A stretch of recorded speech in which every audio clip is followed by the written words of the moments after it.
আলহামদুলিল্লাহ, ইহুদিবাদী ইসরায়েলকে নাকানি চুবানি খাইয়ে দিয়ে আবারও এক ধাপ এগিয়ে গেল ইরান। ইহুদিবাদীদের আয়রন ডোমকে ভেদ করে ইরান ব্যাপক আকারে হামলা চালাতে শুরু করেছে। ইরানের মিসাইলগুলোকে কোনোভাবেই আটকাতে পারছে না ইসরায়েল। মধ্যপ্রাচ্য ইসরায়েল ভয়াবহ তৃতীয় বিশ্বযুদ্ধ চলছে। আর এই মুহূর্তে আমাদের হাতে এসেছে এই যুদ্ধের সর্বশেষ গুরুত্বপূর্ণ তাজা আপডেট সংবাদ। প্রথমেই জানিয়ে দিব সংবাদ শিরোনাম। আরেকটি F-35 ধ্বংস ইসরায়েলের জন্য অন্ধকার পূর্বাভাস। এদিকে ইসরায়েলের সামরিক গোয়েন্দা স্থাপনায় ইরানের ভয়াবহ হামলা। আর থাকছে যুদ্ধবিরতি নয়, প্রকৃত সমাপ্তি চান ট্রাম্প। আর জানিয়ে দিব খামেনির ঘনিষ্ঠজনকে হত্যার দাবি ইসরায়েলের। সর্বশেষ জানিয়ে দিব ইরান নিয়ে ট্রাম্পের সামনে কি কি পথ খোলা আছে, জানাবো বিস্তারিত। আলহামদুলিল্লাহ, ইহুদিবাদী ইসরায়েলকে নাকানি চুবানি খাইয়ে দিয়ে আবারও এক ধাপ এগিয়ে গেল ইরান।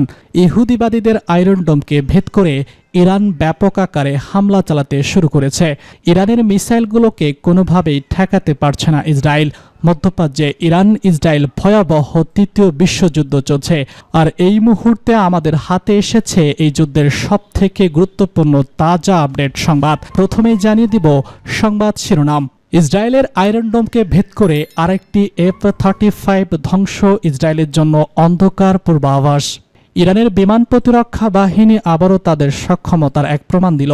মঙ্গলবার তাবরিজ শহরের আকাশে ভূপাতিত হয়েছে আরও একটি ইসরায়েলি F-35 যুদ্ধবিমান।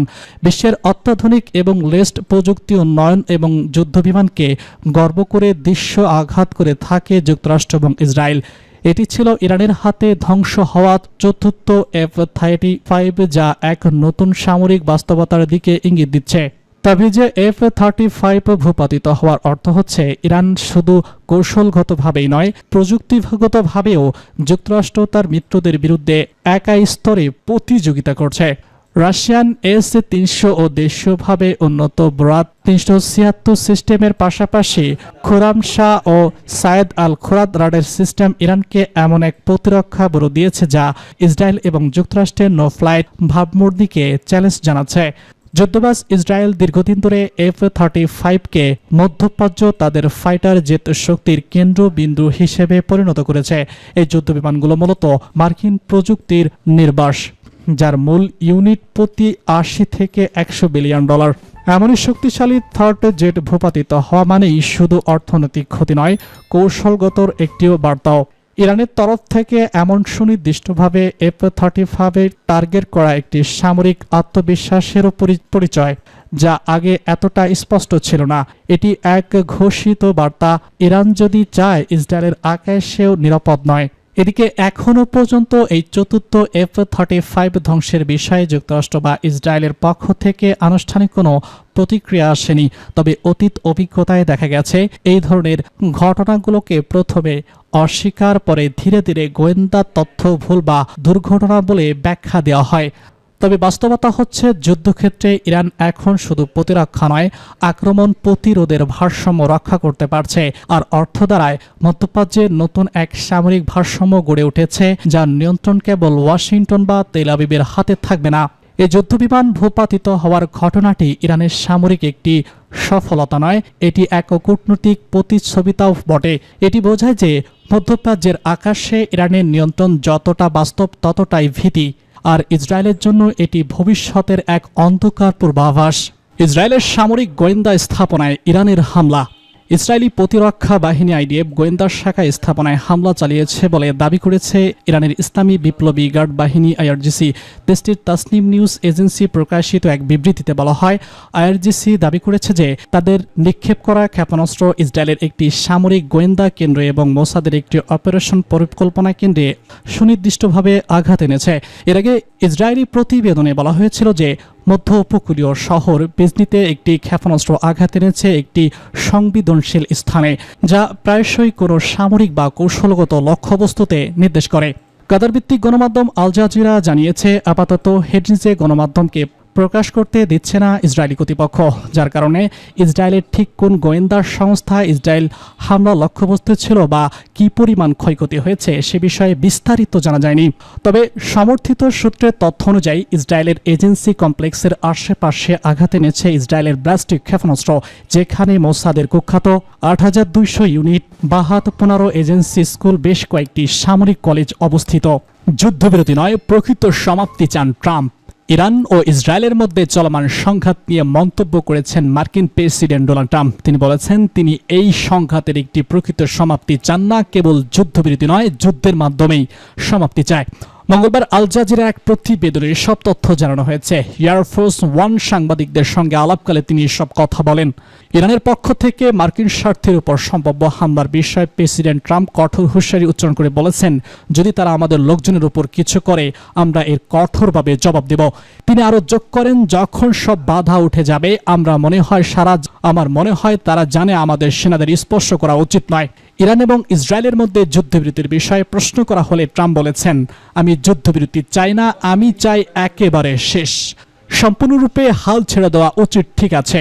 এদিকে ইরান এবং ইসরায়েলের মধ্যে পাল্টাপাল্টি যে সংঘর্ষ চলছে তা আরও ২৪ থেকে ৪৮ ঘন্টা পর্যন্ত চলতে পারে বলে মনে করছে নিউ ইয়র্ক ভিত্তিক সোফান সেন্টারের জ্যেষ্ঠ গবেষক। তিনি মনে করেন যুক্তরাষ্ট্র এই মুহূর্তে অনেক সামরিক শক্তি ইসরায়েলকে সহায়তা করার জন্য পাঠাচ্ছে। তাই আমার ধারণা ইরান এবং ইসরায়েলের এই সংঘাত আমাদের আরও কিছু সময়ের জন্য দেখতে হতে পারে। গত শুক্রবার ইসরায়েলের হামলার জবাবে ইরান এই প্রতিশোধকমূলক হামলা শুরু করেছে। ইসরায়েলের চালানো এই হামলায় সামরিক কর্মকর্তা, পারমাণবিক বিজ্ঞানী এবং সাধারণ মানুষ সহ কয়েক ডজন ইরানি নিহত হয়েছেন। খামেনির ঘনিষ্ঠজনকে হত্যার দাবি ইসরায়েলের। ইরানের আভিজাত রেজলিউশনারি গার্ডের খাতাম আল দানাবি সদর দপ্তরের প্রধান আলী সাদানিকে হত্যার দাবি করেছে ইসরায়েলি সেনাবাহিনী। খাতাম আল দানিয়া আইআরজিসির নির্মাণ প্রকৌশল শাখা খবর আল জাজিরার। ইসরায়েলি সেনাবাহিনী বলছে সাদানি ইরানের সবথেকে ঘনিষ্ঠ সামরিক কমান্ডার এবং সর্বোচ্চ ধর্মীয় নেতা আয়াতুল্লাহ আল খামেনির অন্যতম ঘনিষ্ঠজন। এ বিষয়ে তাৎক্ষণিকভাবে ইরানের পক্ষ থেকে কোনো প্রতিক্রিয়া জানানো হয়নি। গত শুক্রবার খাতাম আল দানিয়া সদর দপ্তরে তৎকালীন প্রধান গোলাম রানী রাশিদকে হত্যা করার পর সাবদানিকে এই পদে নিয়োগ দেওয়া হয়েছিল। এদিকে মঙ্গলবার ইরানের ছোড়া ক্ষেপণাস্ত্র ইসরায়েলের অত্যন্ত 4টি স্থানে আঘাত এনেছে। ইরানি ক্ষেপণাস্ত্রের আঘাতে ইসরায়েলের মধ্য অঞ্চলের জার্লিয়া শহরের একটি 8তলা ভবন ক্ষতিগ্রস্ত হয়েছে। এছাড়া উপকূলীয় শহরটিতে একটি ফাঁকা বাসে আগুন ধরে গেছে। ইসরায়েলের ওয়ান নিট নিউজ আজ মঙ্গলবার এই তথ্য জানিয়েছে। ইসরায়েলি জরুরি পরিষেবা সংস্থার বরাত দিয়ে ওয়ার্ল্ড নিউজ জানিয়েছে, ইরানের সর্বশেষ এই ক্ষেপণাস্ত্র হামলায় ইসরায়েলে এখনও পর্যন্ত কোনো হতাহতের খবর পাওয়া যায় নাই। ইরান নিয়ে ট্রাম্পের সামনে কি কি পথ খোলা আছে জানাবো বিস্তারিত। ইরান ইসরায়েল সংঘাত যত বাড়ছে ততই জটিল হয়ে উঠেছে যুক্তরাষ্ট্রের অবস্থান। বিশেষ করে দেশটির প্রেসিডেন্ট ডোনাল্ড ট্রাম্পের ভূমিকা নিয়ে তৈরি হয়েছে ধোঁয়াশা।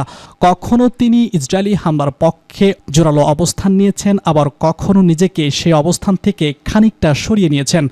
এমন দ্বিধাদ্বন্দ্বতাপূর্ণ আচরণে তার কৌশল নিয়ে উঠেছে প্রশ্ন।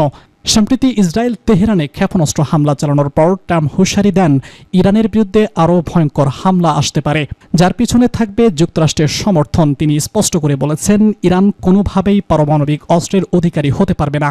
ট্রাম্পের এই মন্তব্য ইসরায়েলের প্রধানমন্ত্রী বেনিয়ামিন অবস্থানের সঙ্গে মিল থাকলেও ট্রাম্প বারবার বলেছেন তিনি চান যুক্তরাষ্ট্র এবং ইরানের মধ্যে একটি চুক্তি হোক। এটাই তার পছন্দের পথ।